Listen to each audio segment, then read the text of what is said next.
YCP అధినేత YS Jagan Mohan Reddy సంచలన వ్యాఖ్యలు చేశారు. కాస్త ఓపిక పట్టండి, మళ్లీ వచ్చేది మనమే అని కార్యకర్తలతో అన్నారు.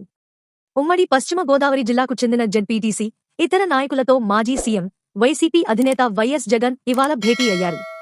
ఈ సందర్భంగా వైసీపీ కార్యకర్తలకు వైఎస్ జగన్ భరోసా కల్పించారు. రాష్ట్రంలో అన్యాయమైన పాలన కొనసాగుతోందని, మళ్లీ వచ్చేది వైసీపీ ప్రభుత్వమే అని అన్నారు. రాజకీయాల్లో విశ్వసనీయత, వ్యక్తిత్వం అనేవి చాలా ముఖ్యమని తెలిపారు. కష్టం వచ్చినప్పుడు ప్రజలకు అండగా నిలబడగలిగితే అదే మనల్ని తర్వాత విజయతీరానికి చేరుస్తుందని కార్యకర్తలతో అన్నారు. గత 5 ఏళ్లలో వైసీపీ ప్రభుత్వం ప్రజలకు ఇచ్చిన ప్రతి హామీ నెరవేర్చిందని జగన్ తెలిపారు. చంద్రబాబు అబద్ధాలు ఇప్పుడు మోసాలుగా మారాయని దుయ్యబట్టారు. చంద్రబాబు మోసాలపై క్రమంగా ప్రజల్లో ఆగ్రహం పెరుగుతుందని అన్నారు. వైసీపీ, టీడీపీ మధ్య తేడాను ప్రజలు గమనించారని తెలిపారు. తాజా సమాచారం కోసం ఒక లైక్ చేయండి, సబ్స్క్రైబ్ చేయండి, నోటిఫికేషన్ల కోసం గంట సింబల్ ఆన్ చేసి పెట్టండి.